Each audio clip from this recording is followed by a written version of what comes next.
بسم اللہ الرحمن الرحیم۔ اپنی حفاظت کے ساتھ ساتھ ستاروں کی نحوست، بندش اور دیگر جو بھی آسمانی بلاؤں اور آفات کی شکل میں کسی انسان پر آتا ہے،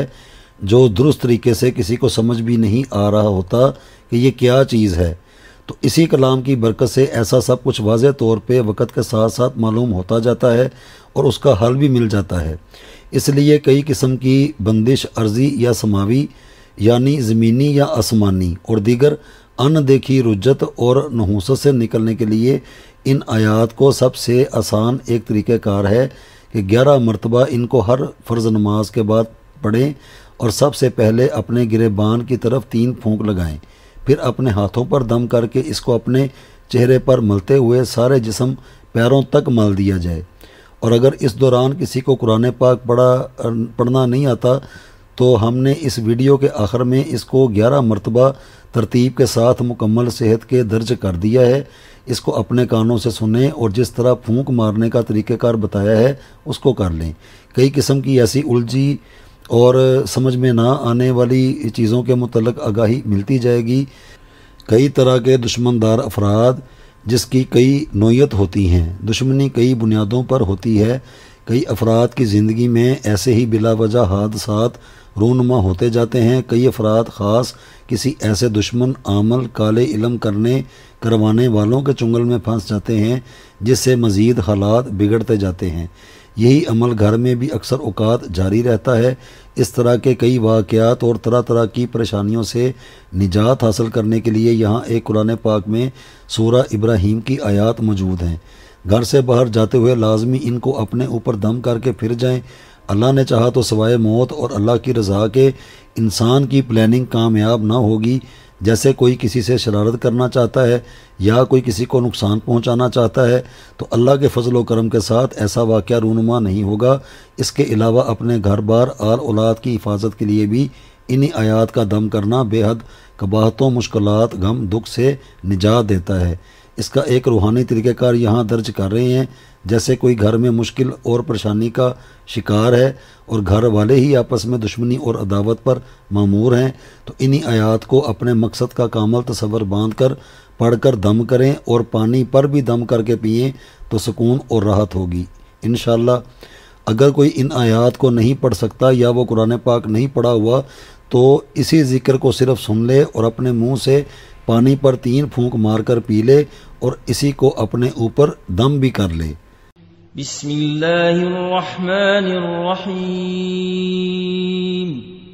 اللہ الذي خلق السماوات والأرض وأنزل من السماء ماء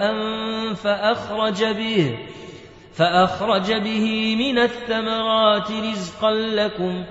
وسخر لكم الفلك لتجري في البحر بأمره وسخر لكم الأنهار وسخر لكم الشمس والقمر دائبين وسخر لكم الليل والنهار وآتاكم من كل ما سألتموه وإن تعدوا نعمة الله لا تحصوها إن الإنسان لظلوم كفار الله الذي خلق السماوات والأرض وأنزل من السماء ماء فأخرج به من الثمرات رزقا لكم وسخر لكم الفلك لتجري في البحر بأمره وسخر لكم الأنهار وسخر لكم الشمس والقمر دائبين وسخر لكم الليل والنهار وآتاكم من كل ما سألتموه وإن تعدوا نعمة الله لا تحصوها إن الإنسان لظلوم كفار الله الذي خلق السماوات والأرض وأنزل من السماء ماء فأخرج به من الثمرات رزقا لكم وسخر لكم الفلك لتجري في البحر بأمره وسخر لكم الأنهار وسخر لكم الشمس والقمر دائبين وسخر لكم الليل والنهار وآتاكم من كل ما سألتموه وإن تعدوا نعمة الله لا تحصوها إن الإنسان لظلوم كفار الله الذي خلق السماوات والأرض وأنزل من السماء ماء فأخرج به من الثمرات رزقا لكم وسخر لكم الفلك لتجري في البحر بأمره وسخر لكم الأنهار وسخر لكم الشمس والقمر دائبين وسخر لكم الليل والنهار وآتاكم من كل ما سألتموه وإن تعدوا نعمة الله لا تحصوها إن الإنسان لظلوم كفار الله الذي خلق السماوات والأرض وأنزل من السماء ماء فأخرج به من الثمرات رزقا لكم وسخر لكم الفلك لتجري في البحر بأمره وسخر لكم الأنهار وسخر لكم الشمس والقمر دائبين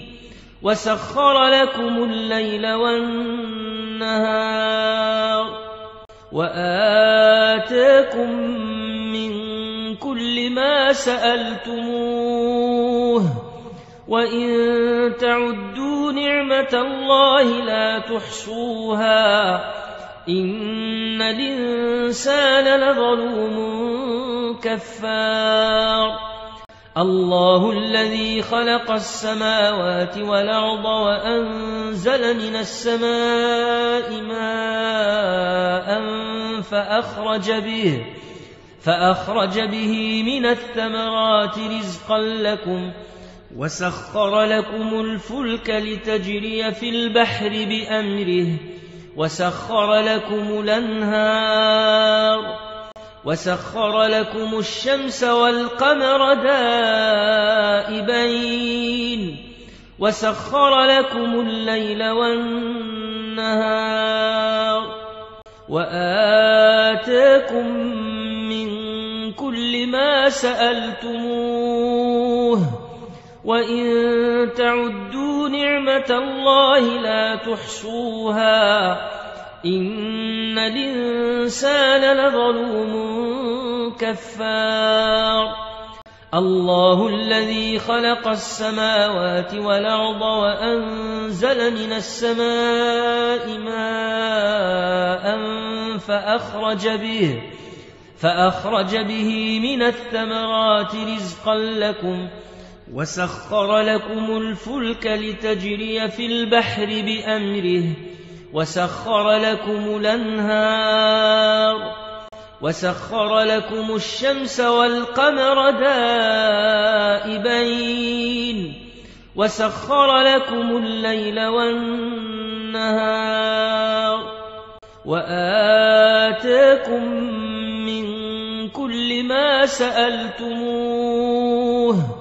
وإن تعدوا نعمة الله لا تحصوها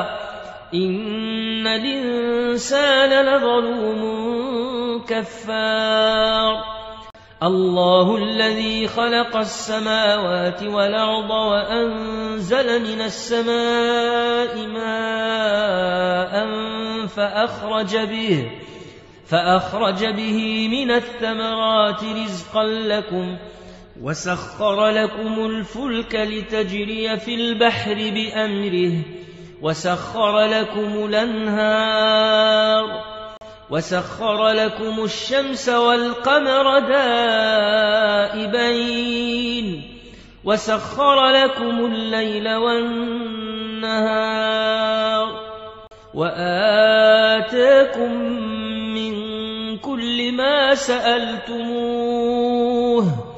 وإن تعدوا نعمة الله لا تحصوها إن الإنسان لظلوم كفار